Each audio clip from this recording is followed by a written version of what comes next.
I spent 70 years caring what others think, until I realized they never really cared back. That realization hit me harder than I expected. For most of our lives, we're told to keep moving, stay productive, and never slow down, as if resting means giving up. But what if we've been looking at aging all wrong? What if the real secret to joy after 60 isn't doing more, but doing less? Less worrying, less proving, less rushing to meet expectations that were never truly ours.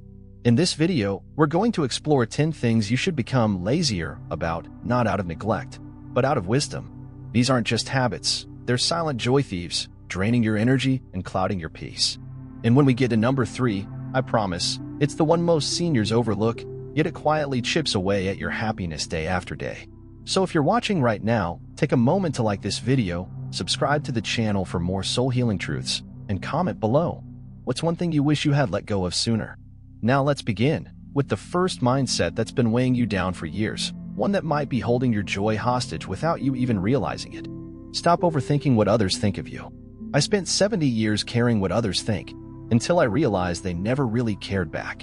And if they did, it never truly changed how they lived, but it shaped how I lived in ways I never questioned. The fear of judgment is a quiet prison, especially as we grow older. We replay conversations in our heads, wondering if we said too much or not enough. We hesitate to act, afraid of being misunderstood or criticized.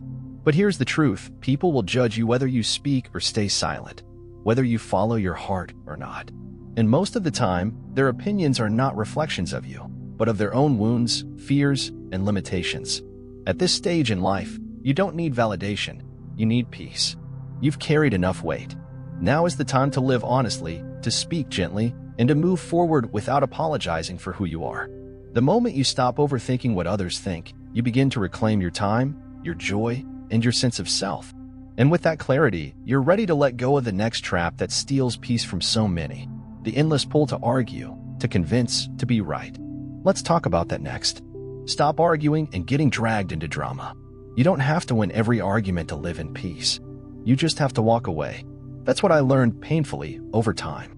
For years, I believed that if I just found the right words, used the right tone, or explained it clearly enough, people would eventually agree. But the truth is, most arguments aren't about understanding, they're about ego. And ego never listens. The older I get, the more I realize this. Fighting to be right often costs you your peace. It drains your energy, raises your blood pressure, and leaves you feeling emotionally empty. That's when I began choosing silence over shouting, and everything changed. Walking away didn't mean I lost. It meant I finally won. My calm. You see, not every battle is worth fighting, and not every conversation deserves a response. Sometimes, choosing not to engage is the most powerful thing you can do for your heart, your mind, and your health. So ask yourself, is this moment stealing your peace or protecting it? Let it go. And now that we've learned how to walk away from chaos, let's talk about something just as important: the hidden burden of trying to fix everyone else's problems. Because that, too, can quietly break you. Stop carrying everyone else's problems. The moment I stopped fixing everyone else's life was the moment I finally saved my own. For decades, I believed it was my job to carry everyone: my children's stress, my partner's worries, my friend's chaos. I was the helper, the peacemaker, the one who always said, "I'll take care of it." But over time, that weight broke me. Because the truth is, you can support someone without sacrificing yourself. You can love people deeply and still not carry their burdens as your own. The older we get, the more we must learn that everyone has their own path, their own lessons, and their own timing. Trying to rescue others from their discomfort often robs them of the growth they need. And it robs you of your peace. It's not selfish to step back, it's survival. You were not born to be everyone's anchor. You deserve to breathe, to rest, to live without guilt. The greatest gift you can give others is not your endless fixing. It's your steady presence, your trust in their strength, and your example of boundaries.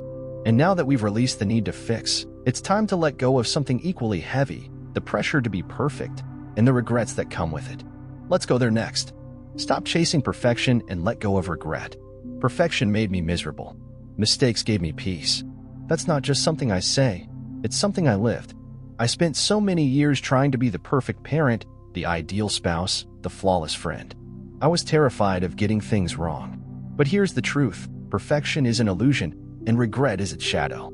No matter how hard you try, you will fall short. You will make mistakes. And that's okay.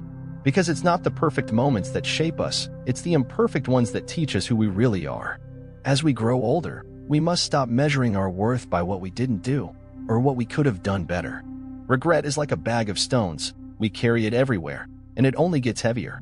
But the moment we set it down, we feel lighter, freer, more alive. So don't waste your final chapters rereading the same painful pages.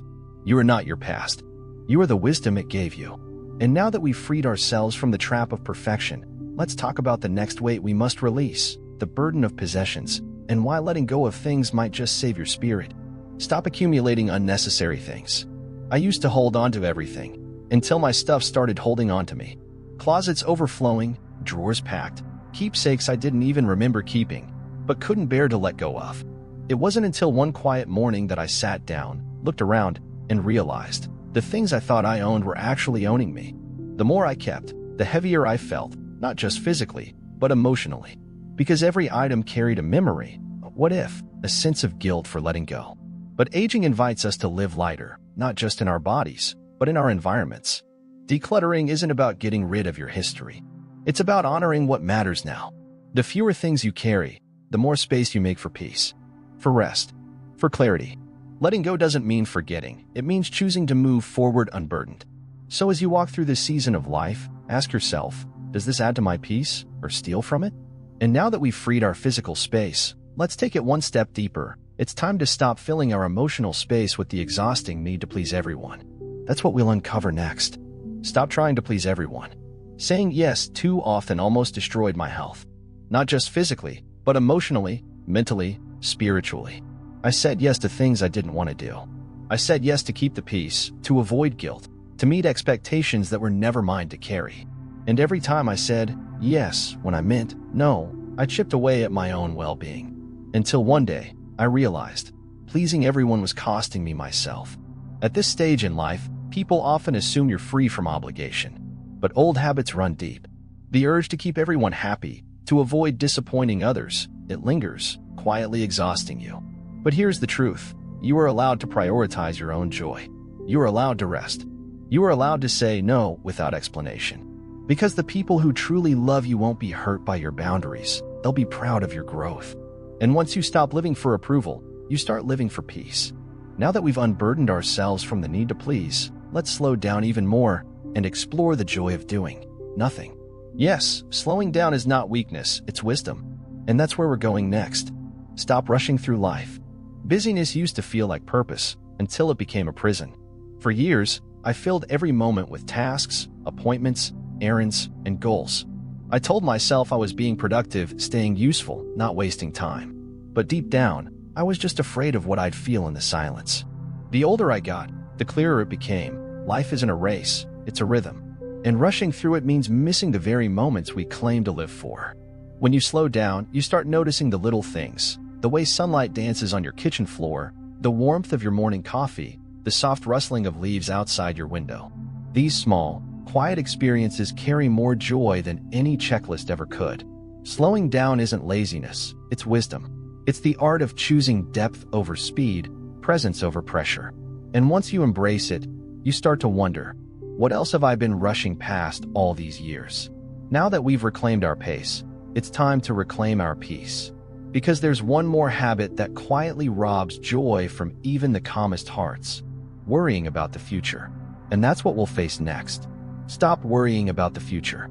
Worry didn't protect me, it only stole the life I had. I used to lie awake at night thinking about everything that could go wrong. What if my health failed? What if I became a burden? What if the money ran out? Or the world fell apart? But here's the truth. Worry is a thief with a gentle touch. It doesn't scream, it whispers, drains, and distracts. It gives you something to do, but takes away everything that matters: your sleep, your joy, your present moment. And the saddest part? It never prevents what you're afraid of. In fact, it only ensures that you suffer twice, once in fear, and again if it ever comes true. But when you let go of what you can't control, something beautiful happens. You return to now. And now is where life lives. In the warmth of the sun on your skin. In the sound of your grandchild's laughter. In the quiet moment where nothing hurts and everything simply is. You've already survived so much. Trust that you'll survive what's next, too. And as we close this journey, Remember, you don't need to do more, prove more, or be more.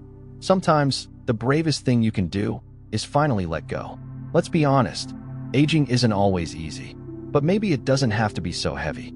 Maybe the real wisdom of growing older isn't about adding more, doing more, or fixing everything. Maybe it's about releasing what no longer serves you, bit by bit, breath by breath. You don't need to carry the weight of other people's opinions, the burden of past regrets, or the pressure to stay endlessly busy. You've already done enough. You've already been enough. Now, it's time to live lighter, to say no without guilt, to move slower without shame, to rest without apology. Because peace isn't something we chase, it's something we allow. So take a deep breath. Let go of one thing today, no matter how small. And tomorrow, let go of one more. That's how freedom begins, not with force, but with grace. If this message touched something inside you, please like this video, subscribe for more gentle reminders, and share in the comments. What's one thing you're ready to let go of, starting today? Thank you for being here. Your presence matters. And your peace? It's worth everything.